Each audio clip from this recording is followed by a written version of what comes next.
প্রিয় শিক্ষার্থীরা, welcome to learn with Tanjim sir চ্যানেলটিতে। তোমাদের বিগত ক্লাসটিতে ডাল্টনের আংশিক চাপ সূত্র কি, তারপরে আংশিক চাপ কি, মোল ভগ্নাংশ কি, সূত্রটার প্রতিপাদন, আংশিক চাপ মোল ভগ্নাংশের মধ্যে সম্পর্ক, শুধু তাই না, আমি আংশিক চাপ সূত্রের একটা আলাদা একটা মানে রূপও দেখাইছিলাম, যেটা পি ইকুয়াল টু পি1 প্লাস পি2 থেকে পিভি ইকুয়াল টু পি1 ভি1 প্লাস পি2 ভি2 এই সূত্রটা কিভাবে আসলো। এবং আমি তোমাদেরকে এটাও বলেছি যে আমাদের এই সূত্রগুলো কিন্তু ইম্পর্টেন্ট, এই সূত্রগুলো কিন্তু জানা থাকতে হবে। তা একটু খেয়াল করলে বুঝতে পারবা যে আমাদের যে এই যে সূত্রগুলো, এই সূত্রগুলো কিন্তু আমাদের কাজে লাগবে। মনে রাখবা যে আমাদের এই সূত্রগুলো আগামী যে কয়টা অঙ্ক করব সেগুলোর জন্য এই সূত্রগুলো আমাদের কাজে লাগবে। এই সূত্রগুলো সবগুলো সম্পর্কে তোমাদের জানান দেওয়া হয়েছে। যেমন প্রথম তিনটার প্রতিপাদন তোমাদেরকে বিগত ক্লাসে দেখানো হয়েছে। তাছাড়া এটা মনে রাখবা, দুইটার মোল ভগ্নাংশ ইকুয়াল টু 1ই হয়। তাছাড়া পিভি ইকুয়াল টু এনআরটি, এটা ideal gas equation, you know that. Then এখানে আমরা এই ব্যাপারগুলো জানি। এবং P1/T1 ইকুয়াল টু P2/T2 গেল-লুসাকে চাপীয় সূত্র, সেটাও তোমরা জানো। যদি না জেনে থাকো আমি বলবো যে ডেসক্রিপশন লিংক বা আই বাটনে পরিবেশ রসায়নের যে সিরিজ ক্লাসগুলো হচ্ছে ওইখানে তোমরা গেল-লুসাকে চাপীয় সূত্র এবং অ্যাভোগাড্রো সূত্র একসাথে দুইটা সূত্রকে একটা ক্লাসে দেখানো হয়েছিল, ওই ক্লাসটা ভালো করে করবা। তা আমাদের ডাল্টনের আংশিক চাপ সূত্রের জন্য অঙ্কগুলো জানার জন্য এই সূত্রগুলো আমাদের কাজে লাগবে। এই সূত্রগুলো আমরা ভালো করে শিখব। তা এখন আমরা অঙ্কটা শুরু করি। আমরা একটার পর একটা অঙ্ক করব।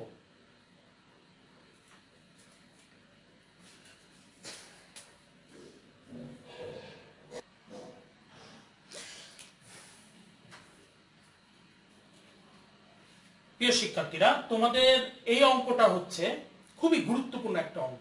আমি যদি বলি বিগত বছরগুলোতে ডাল্টনের আংশিক চাপ সূত্র রিলেটেড যে অঙ্কগুলো আসছে, সেই অঙ্কটা কিন্তু এই টাইপের অঙ্ক আসে। অঙ্কটা আমি একটু পড়ে শোনাই তোমাদেরকে। 25 ডিগ্রি সেলসিয়াস তাপমাত্রায় 250 মিলিমিটার চাপে 400 সিসি নাইট্রোজেন, 700 মিলিমিটার মার্কারি চাপে 600 সিসি অক্সিজেন এবং 760 মিলিমিটার চাপে 200 সিসি হাইড্রোজেন নিয়ে একটি 2500 সিসি শূন্য পাত্রের মধ্যে মিশানো হলো। একই তাপমাত্রায় এবং 30 ডিগ্রি সেলসিয়াস তাপমাত্রা, একই তাপমাত্রা বলতে 25 ডিগ্রি তাপমাত্রায়, একই তাপমাত্রা এবং 30 ডিগ্রি সেলসিয়াস তাপমাত্রায় মিশ্রণের চাপ কত হবে। অর্থাৎ একটা 25 ডিগ্রি সেলসিয়াস তাপমাত্রায় চাপ বের করতে হবে, আরেকটাকে 30 ডিগ্রি সেলসিয়াস তাপমাত্রায় চাপ বের করতে হবে। এই হচ্ছে অঙ্ক। তাহলে দেখো আমাদের এখানে আসলে প্রথমে কি কি দেওয়া আছে, আমরা আগে দেখে নিই যে আমাদের কি কি দেওয়া আছে। এখানে একটা বিষয়, তোমরা দেখো আয়তন কিন্তু সিসি তে দেওয়া, সিসি মানে সেন্টিমিটার কিউব, সিসি মানে মিলিলিটার, কিন্তু এই মিলিলিটারকে লিটারে আনা দরকার নাই।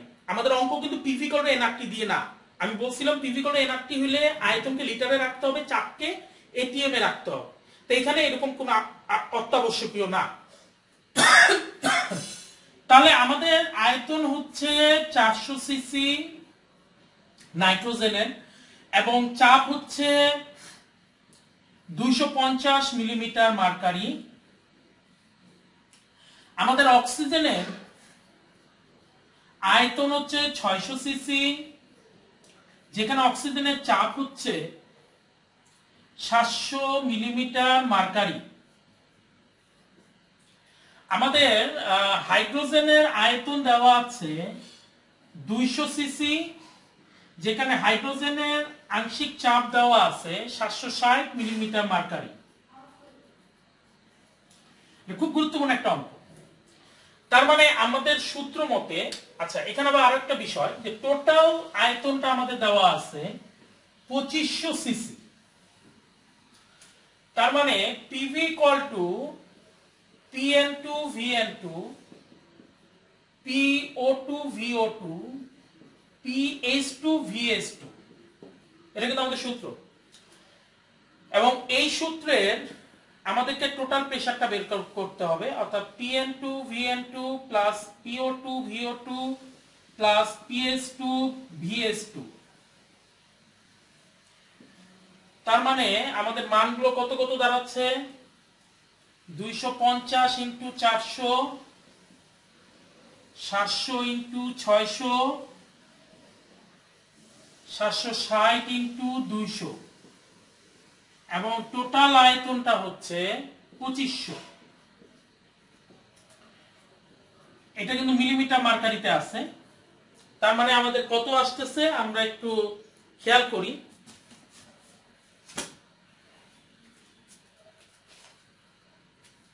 আমাদের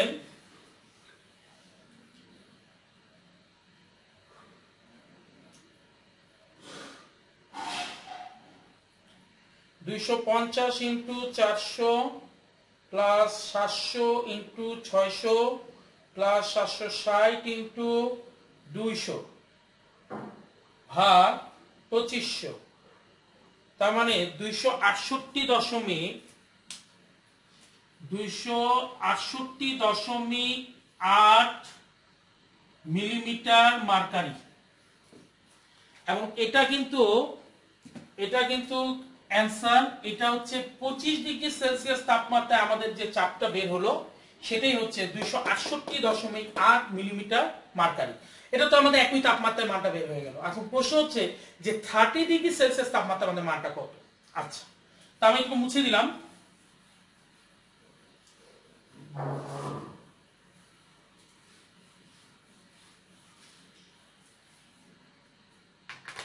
একটু খেয়াল করো, এখানে সূত্রটা বসবে, পরের অঙ্কটা করতেছি। 30 ডিগ্রি সেলসিয়াস তাপমাত্রায় চাপ P1 T1 equal to P2 by T2। এখানে 25 ডিগ্রি সেলসিয়াসের জন্য আমরা যে চাপটা পাচ্ছি সেটা হচ্ছে P1, অর্থাৎ 268.8 মিলিমিটার মার্কারি। এবং আমরা T1 এর মান ধরলাম 25 degree Celsius as like 298 Kelvin. এবং 30 ডিগ্রি সেলসিয়াস তাপমাত্রায় আমরা P2 কে ধরে নিলাম বের করতে হবে, যেখানে T2 হচ্ছে 30 degree Celsius as like 303 Kelvin. তাহলে মানগুলো এবার আমরা বসিয়ে দিই। 268.8 দেন টেম্পারেচার ইজ 298। P2 মান বের করতে হবে যখন T2 হচ্ছে 303। Okay, P2 equal to 268.8 into 303 divided by 298 millimetre mercury. তাহলে আমরা একটু খেয়াল করি তা আমাদের মানটা কত বের হচ্ছে। অর্থাৎ 268.8 ইনটু 303 ডিভাইডেড বাই 298 অর্থাৎ 273.3 মিলিমিটার মার্কারি। খুব গুরুত্বপূর্ণ একটা ম্যাথ এবং এটা আমাদের বিগত বছরগুলোতে একাধিক টাইম আসছে।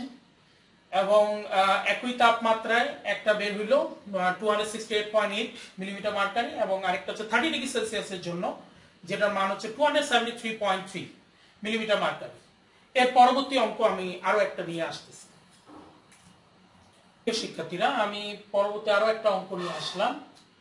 অঙ্কটা হচ্ছে যে একটি গ্যাস মিশ্রণে 56 গ্রাম নাইট্রোজেন, 44 গ্রাম কার্বন ডাই অক্সাইড এবং 16 গ্রাম মিথেন গ্যাস আছে। মিশ্রণটির মোট চাপ 720 মিলিমিটার মার্কারি হলে মিশ্রণের আংশিক চাপ কত? দেখো, আমরা কিন্তু মিথেনের আংশিক চাপ চাচ্ছি। তা আমরা কিন্তু জানি মিথেনের আংশিক চাপ হবে মিথেনের মোল ভগ্নাংশ ইনটু মোট চাপ। দেখো মোট চাপ কিন্তু দিয়ে দেওয়াই আছে। তাহলে আমি তোমাদেরকে প্রিভিয়াস ক্লাসে বলেছিলাম যে যার মোল ভগ্নাংশ বের করব তার মোল সংখ্যা ডিভাইডেড বাই মোট মোল সংখ্যা ইনটু মোট চাপ। এবার আসো আমরা মিথেনের মোল সংখ্যাটা বের করব। তাহলে মিথেনের মোল সংখ্যাটা কত? মিথেনের মোল সংখ্যা হচ্ছে, মিথেনের পরিমাণটা দেওয়া আছে 16 গ্রাম। তাহলে এটাকে ভাগ হয়ে যাবে আণবিক ভর দ্বারা, তাহলে আমরা মোল সংখ্যাটা পেয়ে যাব। তার মানে 1 মোল। তার মানে যদি কখনো তোমার ভর দেওয়া থাকে সেই ভরটাকে আমরা যদি আণবিক ভর দ্বারা ডিভাইডেড করে দিই তাহলে কিন্তু মোল সংখ্যা পেয়ে যায়। একটা সূত্র n = W/m, সেটাই আমি বলছিলাম। আচ্ছা, তার মানে আমাদের মোট মোল সংখ্যা হচ্ছে নাইট্রোজেন, দেন কার্বন ডাই অক্সাইড, দেন মিথেন। তাহলে নাইট্রোজেন হচ্ছে 56, এটাকে তার আণবিক ভর 28 দিয়ে ভাগ করব।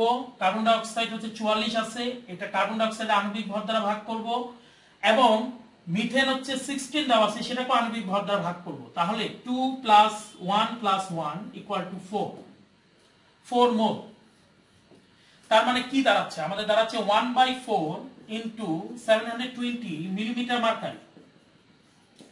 তার মানে আমাদের পরিমাণটা দাঁড়াচ্ছে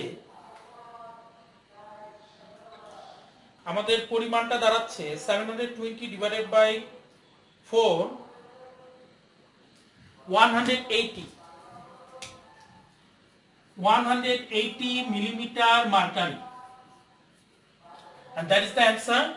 এভাবে যদি আমাদেরকে বলতো নাইট্রোজেনের আংশিক চাপ বের করো বা কার্বন ডাই অক্সাইডের আংশিক চাপ বের করো, তাহলে জাস্ট মোল ভগ্নাংশের জায়গায় আমরা মানটা একটু চেঞ্জ হয়ে এখানে আসতো। সেক্ষেত্রে যদি নাইট্রোজেন হইতো তাহলে দেখো নাইট্রোজেনের 2 আছে, তার টোটাল মোল নাম্বার ইজ 4, তার 2/4।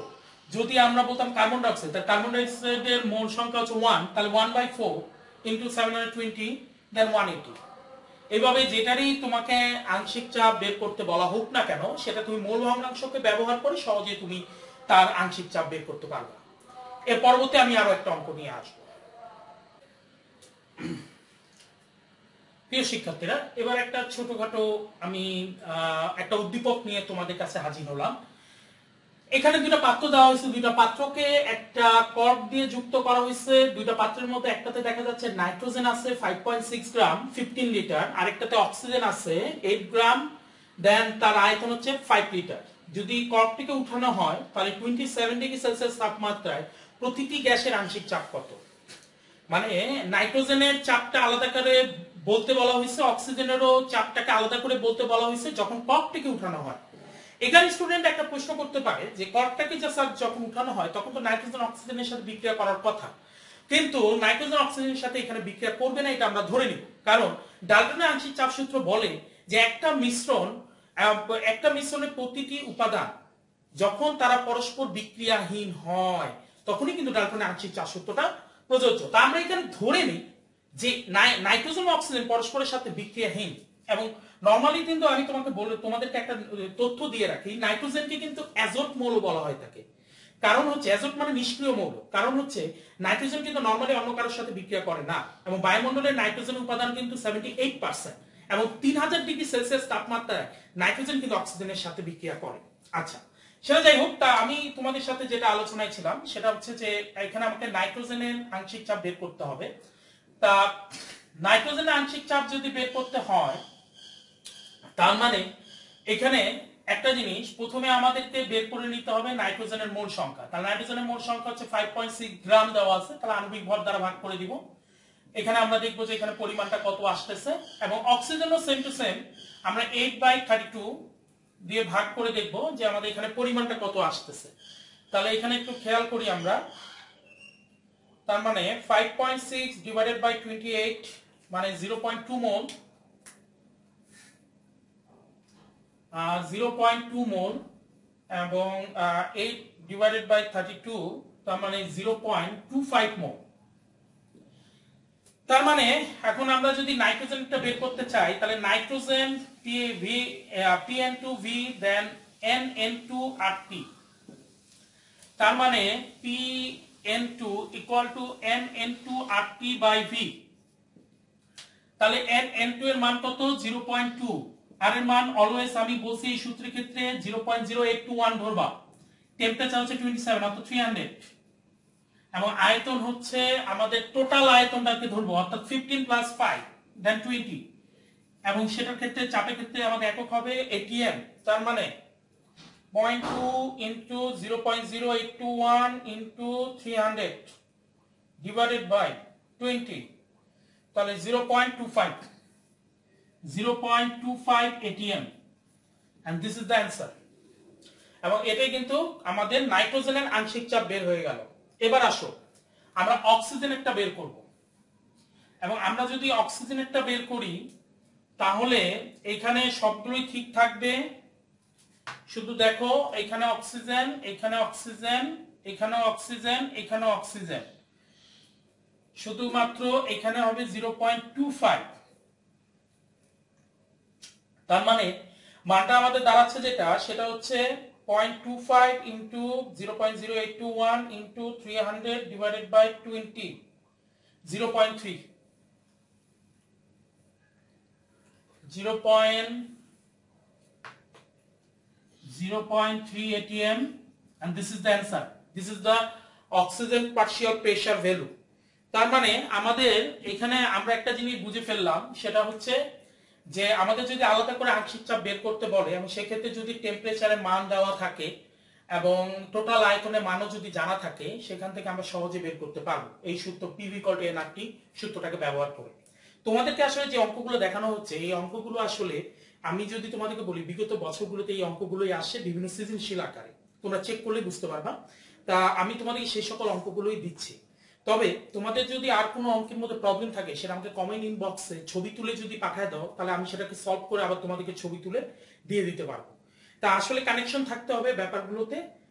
আশা করি তোমাদের কোন প্রশ্ন থাকলে কমেন্ট ইনবক্সে জানাও। সাবস্ক্রাইব না করে থাকলে সাবস্ক্রাইব করে বেল বাটনটি অন করে নোটিফিকেশন করে রাখো, যাতে আমাদের সব সময় আমি যখনই তোমাদের ক্লাস দিই তোমরা যাতে নোটিফিকেশনটা জানতে পারো।